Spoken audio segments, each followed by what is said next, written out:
Fala pessoal, tudo bem? Vamos falar sobre o tema improbidade administrativa, que passou por recentes mudanças, trazendo bastante consequências para o nosso estudo, beleza? Vamos lá. Quando se fala em improbidade administrativa, a gente tem o dispositivo constitucional no artigo 37, parágrafo 4º, que diz o seguinte, os atos de improbidade administrativa importarão suspensão de direitos políticos, perda da função pública, indisponibilidade dos bens, ressarcimento erário, a forma e gradação prevista em lei, sem prejuízo da ação penal cabível. O simples fato de uma leitura constitucional já nos implica trazer a seguinte interpretação, que improbidade administrativa não constitui crime. Se for crime, esse crime vai ser punido na forma da lei penal, através de uma ação penal cabível. Bom, a Lei 8429 de 92 sofreu uma alteração pela Lei 14.230 de 2021, que diz o seguinte, a própria ementa dispõe sobre sanções aplicáveis em virtude da prática de atos de improbidade administrativa que trata o parágrafo 4º, artigo 37 da Constituição e dá outras providências. Logo no artigo 1º, ele já andou trazendo também distinções. A lei anterior versava sobre o conceito de aplicabilidade do sujeito passivo do ato de improbidade, ou seja, aquelas entidades públicas que sofriam. E agora ele começou a trazer uma parte conceitual distinta. Vamos ver. O sistema de responsabilização por atos de improbidade administrativa tutelará a probidade na organização do Estado no exercício de suas funções, como forma de assegurar a integridade do patrimônio público e social nos termos dessa lei. Aí ele já no parágrafo 1º diz o seguinte, consideram-se atos de improbidade administrativa as condutas dolosas. Por quê? Porque lá no artigo 10 da Lei 8429, no texto original anterior a essa alteração, admitia-se a possibilidade da conduta dolosa ou culposa responsabilizar aquele que praticou ato de prejuízo ao erário. Entretanto, agora a disposição já diz que são condutas dolosas tipificadas nos artigos 9, 10 e 11. Aí depois a gente vai visualizar que existem dispositivos desse daqui que o rol é taxativo, não apenas exemplificativo como eram nos demais, tá? Considera-se dolo a vontade livre e consciente de alcançar o resultado ilícito, tipificado nos artigos 9, 10 e 11 desta lei, não bastando apenas a voluntariedade do agente, ele tem que ter a conduta dolosa. Esse dolo, que antigamente era um dolo genérico, passou a ser um dolo específico da conduta do agente, a fim de que ele fosse responsabilizado pelo ato de improbidade administrativa. No parágrafo 3º, ele diz que o mero exercício da função desempenho de competências públicas, sem a comprovação de ato doloso com fim ilícito, afasta a responsabilidade por ato de improbidade administrativa.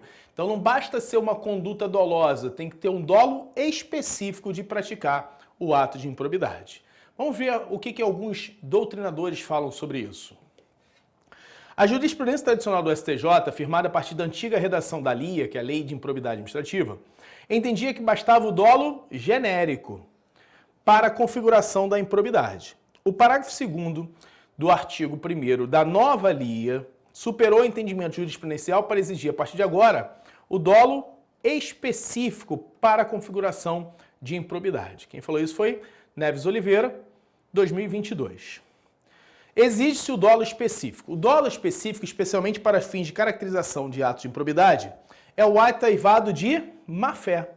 O erro grosseiro, a falta de zelo com a coisa pública, a negligência podem até ser punidos em outra esfera, de modo que não ficarão necessariamente impunes, mas não mais caracterizarão atos de improbidade, segundo Favretto. Com efeito, não basta mais, segundo a correta interpretação da LIA, alegar que um ato é doloso ou demonstrar que é ilegal. Sob o regime do novo diploma, é necessário que se demonstre a má-fé, uma intenção de lesar, alguma forma de conluio entre os agentes. Ou seja, é o dolo específico que é exigido, tá ok? Como a gente tem esse bloco aqui para falarmos sobre improbidade, eu destaquei alguns dispositivos para falarmos sobre as principais diferenças, que é justamente nessas diferenças que eu aposto que vai cair na sua prova. Lá no parágrafo 7º, diz o seguinte, independentemente de integrar a administração indireta, estão sujeitos às sanções desta lei os atos de improbidade praticados contra o patrimônio de entidade privada, para cuja criação ou custeio o erário haja concorrido ou concorra no seu patrimônio ou receita atual, limitado o ressarcimento dos prejuízos, nesse caso, a repercussão do ilícito sobre a contribuição dos cofres públicos. Por que isso? Porque antigamente, no texto anterior da LIA, ele trazia uma diferença no caput em relação ao parágrafo, que versava de ter mais de 50% e menos de 50% do patrimônio. E ele só se submetia ao percentual se tivesse menos de 50%. Agora, ele fala de uma forma genérica. No parágrafo 8º diz que não configura improbidade a ação ou omissão decorrente de divergência interpretativa da lei, baseada em jurisprudência, ainda que não pacificada, mesmo que não venha a ser posteriormente prevalecente nas decisões dos órgãos do controle ou dos tribunais do Poder Judiciário. O artigo 2º também sofreu alteração, em que diz o seguinte, para os efeitos desta lei, considera-se agente público o agente político, o servidor público e todo aquele que exerce, ainda que transitoriamente ou sem remuneração, por eleição, nomeação, designação, contratação ou qualquer outra forma de investidura ou vínculo, mandato, cargo, emprego ou função nas entidades referidas no artigo 1º desta lei. Então, o que ele está falando aqui? Antes, ele falava o seguinte, que era o agente público aquele que ocupava cargo, emprego ou função. E aí tinha-se a discussão se aplicava ou não a agente político, até que veio a decisão do STJ e do STF que se aplicava sim aos agentes políticos. Então, ele agora, com essa alteração da lei de improbidade administrativa, já traz no seu bojo, no seu texto positivado, que se aplica aos agentes políticos, tá ok? Vamos lá. Artigo 3º. As disposições desta lei são aplicáveis no que couber aquele que, mesmo não sendo agente público, induza ou concorra dolosamente para a prática do ato de improbidade. Na Lei 8429, antes da alteração pela 14.230, era o famoso BIC, Beneficiar-se, induzir ou concorrer. Só que agora, por ser uma conduta somente admitida de forma dolosa, o beneficiamento tem que ter um beneficiamento e participação direto. É o que diz aqui o parágrafo 1º. Os sócios, os cotistas, diretores e colaboradores de pessoa jurídica e direito privado não respondem pelo ato de improbidade que venha a ser imputado à pessoa, salvo se comprovadamente houver participação em benefícios diretos, caso em que responderão nos limites de sua participação. Por que disso? Porque agora exige-se o dolo específico. Antes, se eu me beneficiasse, ainda que eu não tivesse participado, mas houve o benefício, por culpa, ou seja, não procurei saber, não tive uma conduta participativa, eu era responsabilizado. Tinha a diferença da improbidade administrativa que era praticada própria, quando era pelo agente público, e quando era pelo particular, era chamada improbidade imprópria. Então eu responderia tanto pelas condutas dolosas quanto culposas cabíveis, por exemplo, no artigo 10. Agora, ele exige que eu tenha que ter o dolo para responsabilizar-me. Então, tem que ter a conduta dolosa, inclusive, do particular. Foram revogados os artigos 3º, 4º, 5º e 6º da lei. O 7º foi alterado. O artigo 7º falava sobre os casos de indisponibilidade dos bens que poderiam ser aplicados no caso de enriquecimento ilícito e de prejuízo ao erário. E agora ele diz o seguinte, artigo 7º.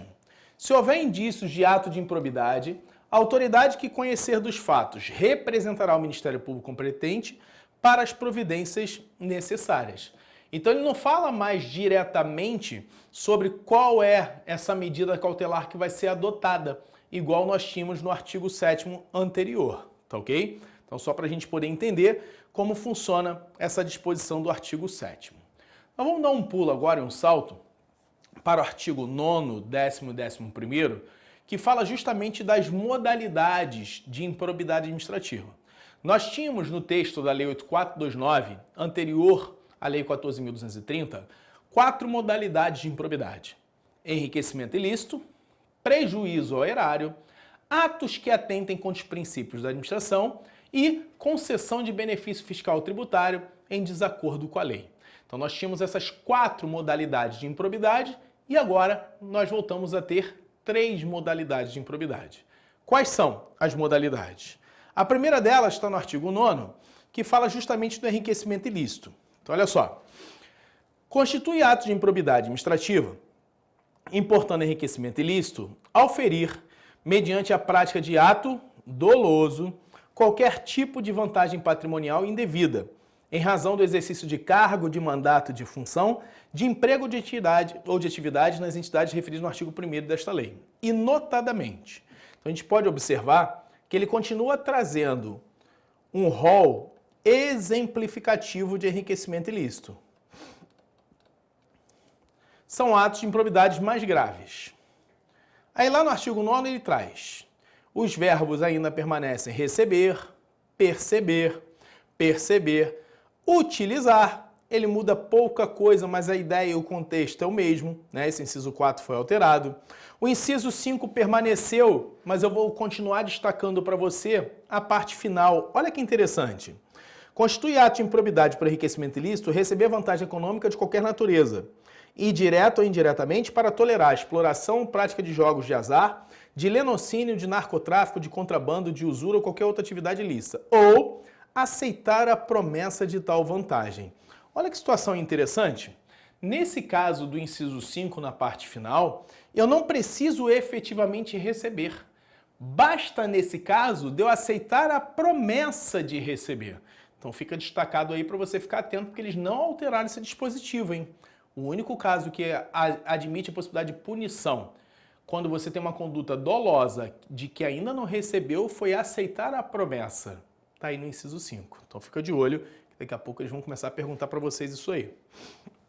O inciso 6 foi alterado, receber vantagem econômica, ou seja, os verbos permanecem os mesmos, né? Adquirir para si ou para outrem, aceitar emprego, comissão, exercer atividade, perceber vantagem econômica, receber vantagem econômica, incorporar de qualquer forma o seu patrimônio, bens, rendas, verbas ou valores integrantes do acervo patrimonial, usar em proveito próprio bens, rendas, verbas ou valores integrantes do acervo patrimonial das entidades mencionadas no artigo 1º desta lei.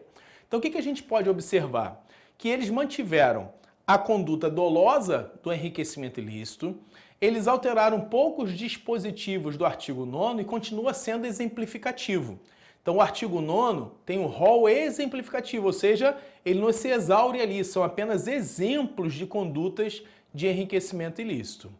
No artigo 10, ele fala o seguinte, ó: constitui ato de improbidade administrativa que causa lesão ao erário, qualquer ação ou omissão dolosa, que enseje efetiva e comprovadamente perda patrimonial, desvio, apropriação, malbaratamento de lapidação dos bens ou haveres das entidades referidas no artigo 1º desta lei. E notadamente, então, continua ainda o artigo 10 no rol exemplificativo. Então, por prejuízo erário, nós temos aí o rol também exemplificativo, mantendo-se assim, como era no dispositivo. Quando que acontece isso? Aí eles tiveram que alterar um pouquinho. Por quê? Porque esses dispositivos do artigo 10 admitiam uma conduta dolosa, mas também admitiam alguma conduta culposa. Então, a única modalidade que admitia uma conduta culposa para efeitos de improbidade administrativa estava no artigo 10. Sendo que as demais aplicava-se o dolo genérico, e agora o dolo tem que ser específico. Eu tenho que ter uma conduta dolosa, livre e consciente com o intuito de praticar o ato de improbidade. Então ele bota assim, ó: facilitar ou concorrer por qualquer de forma para indevida incorporação patrimônio particular de pessoa física ou jurídica, de bens, de rendas, de verbas ou de valores integrantes do acervo patrimonial das entidades referidas no artigo 1º. Permitir ou concorrer que pessoa física ou jurídica privada utilize bens, sem a observância de formalidades legais. Doar a pessoa física ou jurídica, sem a observância de formalidades legais. Então observe que o artigo 10 vai continuar configurando prejuízo erário. E como se configura o prejuízo erário? Toda vez em que eu causar um dano à administração ou beneficiar terceiros, só que agora só se admite a conduta o quê? Dolosa específica. Não admite mais a conduta culposa, nem o dolo genérico. Então tem que ter o dolo específico desse tipo de improbidade administrativa. Permitir ou facilitar a alienação, permuta ou locação de bem. realizar operação financeira sem observância das normas legais e regulamentares, conceder benefício administrativo fiscal sem observância de formalidades legais ou regulamentares. Inciso 8, frustrar a licitude de processo licitatório ou de processo seletivo para celebração de parcerias com entidades sem fins lucrativos, ou dispensá-los indevidamente, acarretando perda patrimonial efetiva. Prado, então se eu dispensar uma licitação indevidamente, eu não serei punido? Será. Será punido nas demais esferas. Eu tenho ainda a esfera administrativa, civil e penal. Mas ato de improbidade não incorrerá. Por quê?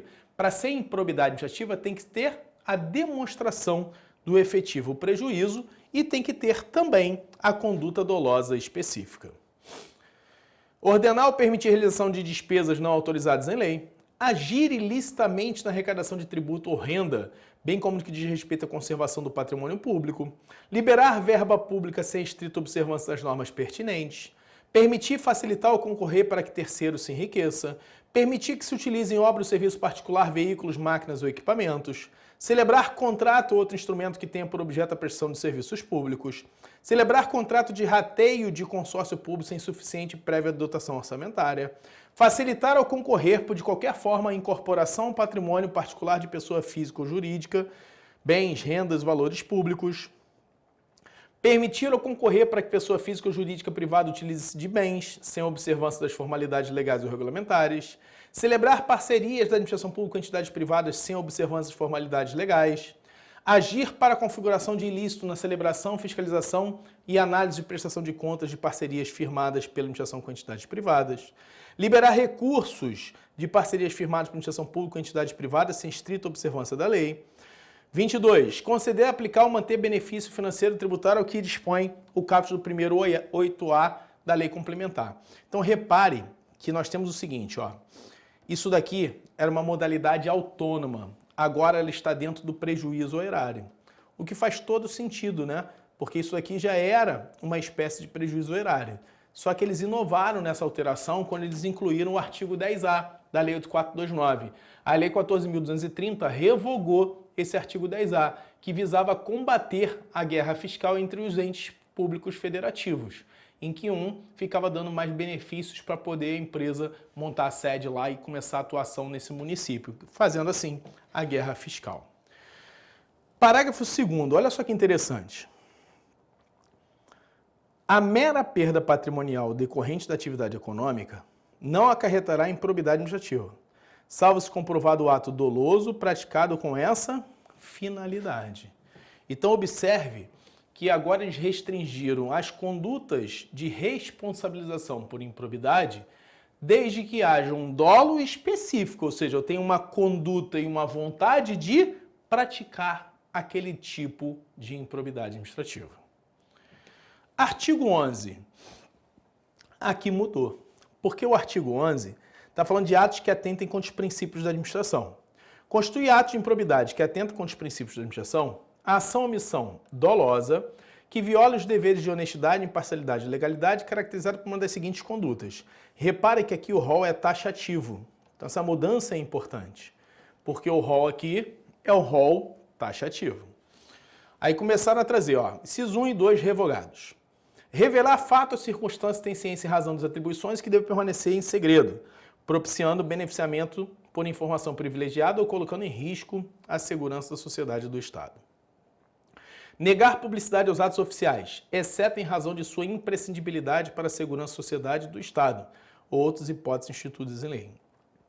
Frustrar em ofensa à imparcialidade o caráter concorrencial de concurso público, de chamamento ou de procedimento licitatório, com vistas à obtenção de benefício próprio, direto ou indireto, ou de terceiros.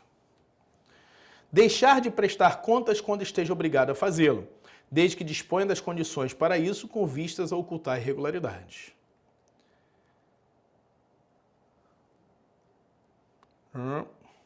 Nomear cônjuge. Descumprir as normas relativas à celebração, fiscalização e aprovação de contas e parcerias firmadas pela administração. Nomear cônjuge, então olha só que bacana, eles incluíram aqui o nepotismo como um ato de improbidade administrativa. Nomear cônjuge, companheiro ou parente em linha colateral, reta por afinidade até o 3º grau, inclusive a autoridade nomeante do servidor da mesma pessoa jurídica investida em cargo de direção, chefia, assessoramento para exercício de cargo de comissão ou de confiança, ou ainda de função gratificada na administração pública direta e indireta de qualquer dos poderes, compreendido o ajuste mediante designações recíprocas. Então ele vedou o nepotismo, a súmula vinculante já vedava o nepotismo, ele incluiu como um tipo de improbidade administrativa. E o inciso 12, praticar no âmbito da administração pública com recurso erário, ato de publicidade contraria o disposto no parágrafo 1º do artigo 37, de forma a promover inequívoco enaltecimento do agente público e personalização de atos de programas de governo. Então ele trouxe também aqui o ferimento do princípio da impessoalidade, que está disposto lá no artigo 37, parágrafo 1º, quando você faz uma promoção pessoal do agente a fim de caracterizar um benefício para ele. Então nós temos aí esses atos que foram trazidos como atos de improbidade administrativa por desrespeito aos princípios, ou seja, atos atentatórios contra os princípios da administração. Esses tipos de improbidade trouxe consequências distintas das que eram trazidas. Então olha só, o artigo 12 foi todo alterado. No artigo 12, ele traz a seguinte disposição: independentemente do ressarcimento integral do dano patrimonial, se é efetivo das sanções penais comuns e da responsabilidade civil e administrativa previstas na legislação específica, está o responsável pelo ato de improbidade sujeito às seguintes combinações, que pode ser aplicada isolada e cumulativamente de acordo com a gravidade do fato. Aí o inciso 1 fala do enriquecimento ilícito, o 2 do prejuízo erário, o 3 de atos que atentem contra os princípios da administração. Aí o resumo disso está num quadrinho. Olha só o que diz. Modalidade de enriquecimento ilícito. Perda da função pública, sim. Perda dos bens e valores acrescidos ao patrimônio, sim. Suspensão de direitos políticos, até 14 anos. Multa civil, relativa ao valor do acréscimo. Então a multa não é de 3 vezes o enriquecimento ilícito, mas sim em razão do valor do acréscimo. Proibição de contratar com a administração, até 14 anos. Prejuízo erário. Perda da função pública, sim. Perda dos bens e valores acrescidos ao patrimônio, sim, desde que haja. Suspensão de direitos políticos, até 12 anos. Multa civil, igual ao valor do dano. Proibição de contratar com a administração, até 12 anos. Atos que atentem contra os princípios da administração. Não causa perda da função pública, de forma automática e prevista em lei. Perda dos bens e valores acrescidos ao patrimônio. Também não, porque não houve nem o enriquecimento ilícito, nem o prejuízo erário. Suspensão de direitos políticos, 3 a 5 anos. Multa civil, até 24 vezes a remuneração salário, não mais 100. Proibição de contratar com a administração, até 4 anos. Então isso daqui foi retirado dos dispositivos que estavam previstos na lei. Olha só o que diz.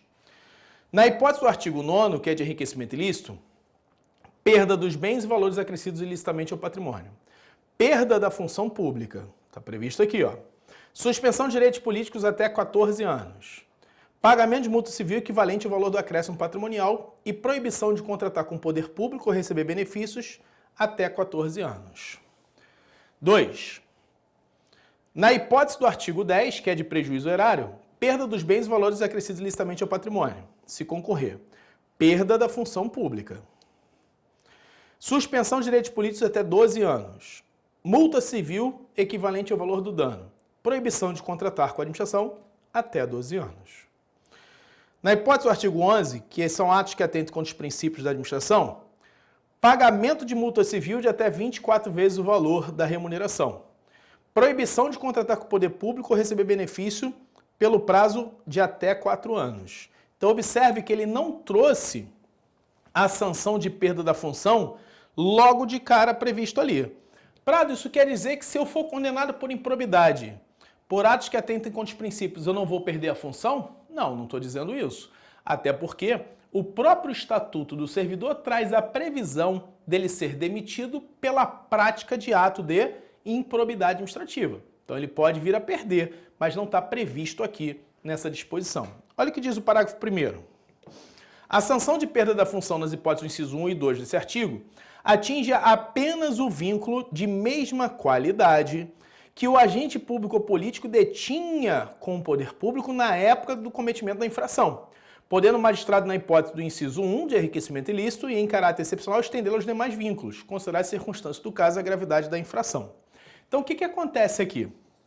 Quando se fala em perda da função pública, ele vai perder aquela que está desempenhando na atividade lá, quando praticou o ato, e não a atual. Exemplo, ele era vereador, praticou ato de improbidade e hoje ele é prefeito. Ele já não é mais vereador, então ele não pode perder. Mas ele perderia essa de vereador. Ou então ele tem um cargo público, ele é um agente de fiscalização, praticou ato de improbidade. Aí fez um novo concurso e exerce outro cargo. Ele perderia aquele anterior, ele não perde esse atual. Salvo no caso de enriquecimento ilícito, que pode ser estendido analisando o caso concreto. Deu para entender? Então são disposições que na prova não tem jurisprudência sobre o tema, que essa lei é muito recente, de outubro de 2021. Então eles vão perguntar literalidade. E cuidado para você não escorregar, que é justamente nessa literalidade que eles vão te pegar. Beleza? Bom, eu vou pegar outros dispositivos da lei que são importantes e que foram alteradas. Olha só o que ele diz no artigo 13.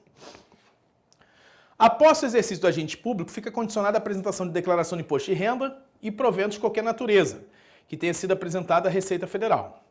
Parágrafo 2º. A declaração de bens que se refere ao caput será atualizada anualmente e na data em que o agente público deixar o exercício do mandato, do cargo, emprego ou da função. Então isso aí é uma determinação que ele diz de atualização anual. Quando a gente pega lá no artigo 16, parágrafo 11, olha o que ele fala.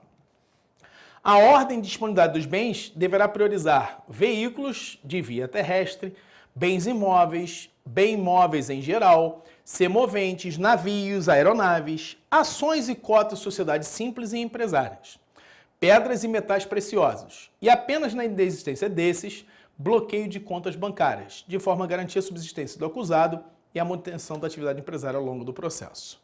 Aí olha só o que diz, ó. Parágrafo 13. É vedada a decretação de disponibilidade da quantia de até 40 salários mínimos depositada em caderneta de poupança e em outras aplicações financeiras ou em conta corrente.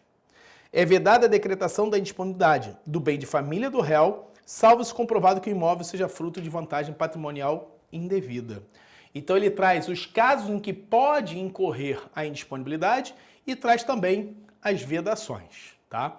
Essa parte processual, se tratar de uma prova de delegado, ele pode até perguntar, mas ele vai priorizar essas outras diferenças do direito material. Mas vale a pena dar uma lida para a gente verificar as mudanças, tá? Lá no artigo 17, parágrafo 7º, tem o seguinte, ó. Em caso de descumprimento do acordo, porque é possível se fazer o acordo, tá ok? Então é possível haver o acordo junto com o Ministério Público. Olha o que diz o artigo 17b. O Ministério Público poderá, conforme circunstâncias do caso concreto, celebrar acordo de não persecução civil, desde que deles advenham ao menos os seguintes resultados: o integral ressarcimento do dano, a reversão à pessoa jurídica lesada, indevida obtida, ainda que oriunda de agentes privados, tá? Então, olha só, ele diz que é possível a celebração desse acordo. E aí, lá no artigo 17, parágrafo 7º, né, do B, ele diz o seguinte, ó. Em caso de descumprimento do acordo a que se refere o caput desse artigo, o investigado ou demandado ficará impedido de celebrar novo acordo pelo prazo de 5 anos, contado do conhecimento do Ministério Público do efetivo descumprimento. Então, ele vai ter esse período aí de 5 anos, se ele descumprir, para poder fazer um novo acordo, tá? Então, ele não vai poder se utilizar desse direito dele.